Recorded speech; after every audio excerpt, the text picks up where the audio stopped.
সরকারি পর্যায়ে যদি কোনো নীরবতা থেকে থাকতো, যদি কোনো নিষ্ক্রিয়তা থেকে থাকতো, সেই দিনটা শেষ হয়ে গেছে। তবে একটা কথা সবাইকে মাথায় রাখতে হবে যে নদীর পানি কেবলমাত্র রাজনীতি না, এটা কূটনীতিও, এটা অর্থনীতিও। হ্যাঁ, কাজে আমরা আমাদের মানুষের কথা, আমাদের মানুষের দুর্ভোগ, আমাদের মানুষের প্রত্যাশা, তাদের চাহিদা অনুযায়ী জানি উজানের দেশগুলোর সাথে কথা বলতে পারি, সেটা বুঝতেই কিন্তু আমার আজকে আসা।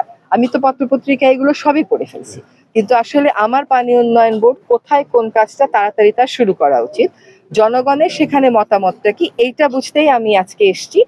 আর উজানের দেশের সাথে, ভাটির দেশের ভারতের সাথে আমাদের এই সমস্যা কেবলমাত্র যে এই নদী কেন্দ্রিক তা না, এটা কিন্তু প্রায় সকল নদী কেন্দ্রিক। আমরা গঙ্গা ছাড়া আর কোনো নদীর ক্ষেত্রে, ফেনীর ক্ষেত্রে করতে পেরেছি, কিন্তু আর কোনো নদীর ক্ষেত্রে কিন্তু আমাদের বলে 54 বা 57টা অভিন্ন নদী, এখনো পর্যন্ত চুক্তি স্বাক্ষর করতে পারিনি, এমনকি তিস্তা নিয়েও পারিনি। আপনারা হয়তো হঠাৎ বন্যায় অভ্যস্ত না, আপনাদের কাছে এটা অস্বাভাবিক লাগছে, আপনারা তিস্তা পারের মানুষের কাছে যাবেন, তাদেরও দুঃখ কিন্তু এরকমই, এবং সেটা প্রতি বছর এরকম দুঃখ হচ্ছে।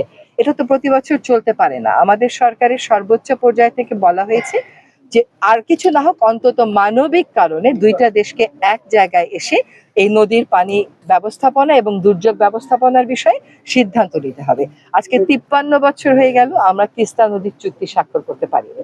চুক্তি যদি পানি ভাগাভাগির স্বাক্ষর হয়, পরে হয়, কম হয়, সেটা আরেক বিবাদ, কিন্তু আমার দেশের মানুষকে তো আগে বাঁচাতে হবে। সেই দাবিটা তো প্রতিবেশী রাষ্ট্র কখনো অস্বীকার করতে পারে না।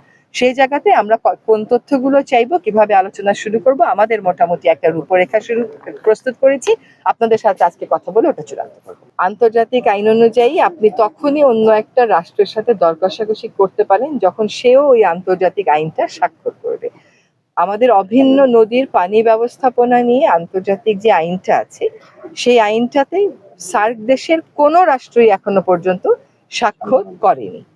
আর আমাদের প্রতিবেশী রাষ্ট্র ভারত, তারা দুইটা বিষয়ে আপত্তি দিয়েছিল, কিন্তু আমাদের বক্তব্যটা হচ্ছে যে আমরা যদি আন্তর্জাতিক আইনের স্বাক্ষর করি, তাহলে আন্তর্জাতিক পরিমণ্ডলে এই আইনের নীতিগুলোর উপর ভিত্তি করে কথা বলা আমাদের জন্য অনেক বেশি সহজ হবে, এবং এটার একটা আইনি কাভারেজ থাকবে। সেজন্য আমরা আন্তর্জাতিক যে কনভেনশনটা আছে সেটা স্বাক্ষর করার কথা ভাবছি, যদিও এই ব্যাপারে সরকারের সকল মহল এবং বিশেষজ্ঞদের সাথে কথা বলেই আমরা চূড়ান্ত সিদ্ধান্ত নিব।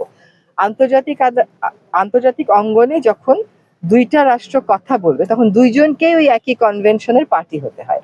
আমরা যদি পার্টি হইও, তারা যদি পার্টি না হয়, তাহলে আমাদের দুই পার্টির দর কষাকষিতে খুব একটা আগাবে না, কিন্তু যেটা আগাবে সেটা হচ্ছে আমাদের মানুষের কথাগুলো আন্তর্জাতিক আইনকে ভিত্তি করে বলা আন্তর্জাতিক পরিমণ্ডলে আমাদের জন্য সহজ হবে। এবং এই আন্তর্জাতিক আইনটা যেহেতু জাতিসংঘের একটা আইন, আমরা এই কথাগুলো জাতিসংঘের পর্যায়ে বলতে পারবো।